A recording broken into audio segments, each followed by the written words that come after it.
ఎందుకంటే మా తల్లిగారైనటువంటి బసవరాం తారకం గారిని మేము ఇదే క్యాన్సర్‌కి 1984వ సంవత్సరంలో మేము కోల్పోవటం జరిగింది. ఆ సందర్భంలో మా తల్లిగారు పడినటువంటి బాధ, వారు లింఫోమా అనేటువంటి ఒక క్యాన్సర్‌కి వారు బలైపోయారు. అప్పట్లో వారు పడినటువంటి ఇబ్బంది ఎంత బాధాకరంగా ఉంటుందో ఆ పరిస్థితి మనందరికీ తెలియనటువంటి విషయం. అయితే మేము దగ్గర నుండి చూసినటువంటి సందర్భంలో ఒక రకంగా మేము ఆవిడ పడినటువంటి బాధని మేము కూడా అనుభవించాము అని చెప్పి చెప్పక తప్పదు. వారిని కోల్పోయిన తర్వాత మా తండ్రి గారు నందమూరి తారక రామారావు గారు వెంటనే క్యాన్సర్ హాస్పిటల్‌ని నెలకొల్పాలి అని చెప్పి వారు సంకల్పించడం. ఆ తర్వాత బసవతారకం క్యాన్సర్ హాస్పిటల్‌ని వారు స్థాపించడం. ఎందరో క్యాన్సర్ గ్రస్తులకి దాని మాధ్యమంగా వారు సేవనందించడం.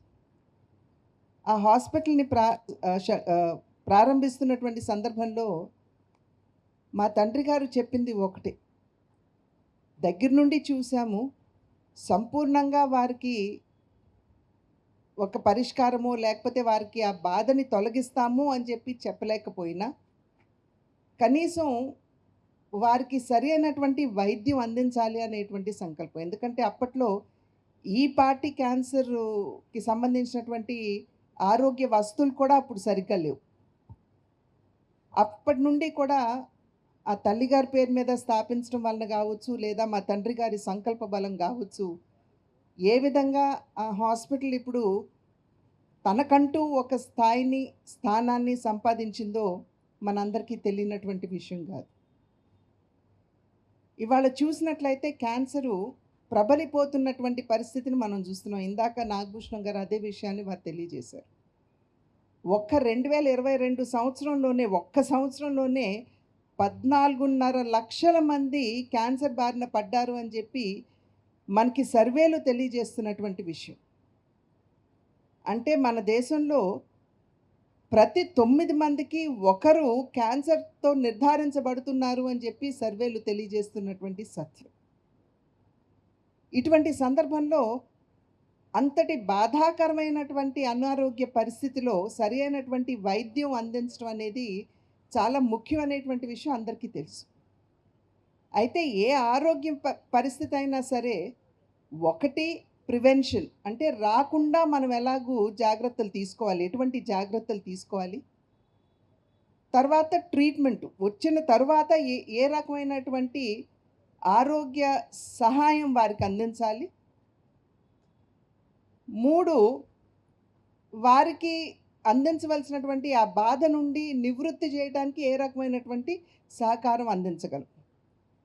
ఈ 3 అంశాలు ఏ ఆరోగ్య కారణానికైనా ఇది చాలా ప్రధానమైనటువంటిది. అయితే ఇవాళ చూసినట్లయితే ప్రివెన్షన్‌కి వచ్చేటప్పటికి సమాజంలో ఉన్నటువంటి వారు గుట్కాలు కావచ్చు, లేకపోతే పొగాకుకు సంబంధించి కావచ్చు, లేదా సిగరెట్లు కావచ్చు, లేదా మద్యం కావచ్చు, ఇవి సమాజంలో పెరిగిపోతున్నటువంటి సందర్భంలో, ఆ వాడకం పెరిగిపోతున్నటువంటి సందర్భంలో మనం సరిగ్గా వాటిని నిషేధించలేకపోతున్నాము. కనుక ఆ వ్యాధి బారిన పడకుండా ఎవరిని కూడా మనం నిరోధించలేకపోతున్నాం. కనుకనే సంఖ్య పెరిగిపోతున్నది అని ఇందాక నాగభూషణం గారు చెప్పినటువంటి మాట. ఆ రెండవది ట్రీట్మెంటు. ఏ రకమైనటువంటి వైద్య సహకారం మనం ప్రజలకు అందిస్తున్నాం అనేటువంటి విషయం. ఒకానొక సందర్భంలో సర్వే చేసినప్పుడు 2 కారణాల వద్ద భారతదేశంలో పేదరికంలోకి ప్రజలు నెట్టివేయబడుతున్నారు. ఒకటి వ్యవసాయానికైనటువంటి అప్పు తీసుకుని వచ్చి దాన్ని తిప్పి కట్టలేనటువంటి సందర్భంలో, రెండవది అనారోగ్య బారిన పడిన తర్వాత వైద్యానికి అయ్యేటువంటి ఖర్చు వారి దగ్గర లేనటువంటి నేపథ్యంలో బయట నుండి అప్పు తీసుకుని వచ్చి దాన్ని తిప్పి కట్టలేనటువంటి సందర్భంలో ఈ 2 కారణాల వల్ల అత్యధిక సంఖ్యలో ప్రజలు పేదరికంలోకి నెట్టివేయబడుతున్నారు అని చెప్పి అనేక అంతర్జాతీయ సంస్థలు మనకి తెలియజేసినటువంటి విషయం.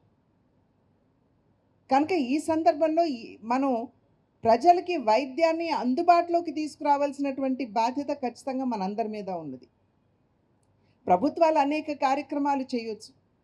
క్యాన్సర్ వ్యాధిని గనక మనం తీసుకున్నట్లయితే కేంద్ర ప్రభుత్వం క్యాన్సర్ సెంటర్స్‌ని నెలకొల్పటం, అదేవిధంగా ఆయుష్మాన్ భారత్ అనేటువంటి ఒక హెల్త్ ఇన్సూరెన్స్ స్కీమ్‌ని ప్రపంచంలోనే అతి గొప్ప, అతి పెద్ద హెల్త్ ఇన్సూరెన్స్ స్కీమ్ అని అందరూ కూడా కొనియాడుతున్నారు.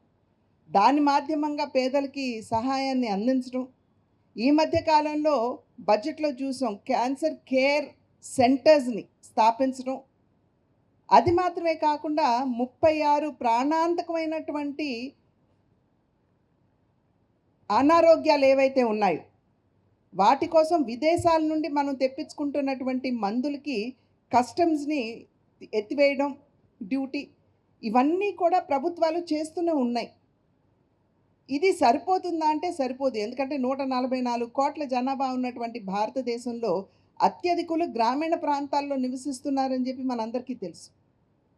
వైద్య సౌకర్యాలన్నీ కూడా ఈ మధ్య కాలంలో పట్టణాలకి పరిమితమవుతున్నటువంటి సందర్భంలో గ్రామీణ ప్రాంతంలోకి ఈ వస్తువుల్ని ఎలా తీసుకువెళ్ళాలి అనేటువంటి విషయం మీద మనమందరం కూడా దృష్టి కేంద్రీకరించవలసినటువంటి అవసరం చాలా ఉంది.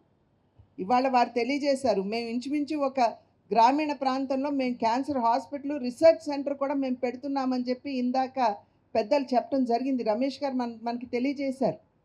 ఇది మనమందరం స్వాగతించదగ్గ విషయం. కేవలం అనారోగ్యం వచ్చినటువంటి వారికి వైద్య సహకారం అందించడం మాత్రమే కాదు, దాని మీద రీసెర్చ్ కూడా చేయవలసినటువంటి అవసరం. పురుషుల్లో చూసినట్లయితే ఇవాళ ప్రాస్టేట్ క్యాన్సర్ దగ్గరుండి, కోలోన్ క్యాన్సర్ దగ్గర నుండి ఇవన్నీ కూడా పెరిగిపోతున్నాయి. ఓరల్ క్యాన్సర్ ఇవాళే చూస్తున్నాం, ఓరల్ క్యాన్సర్ కూడా పెద్ద ఎత్తున పెరిగిపోతుందని.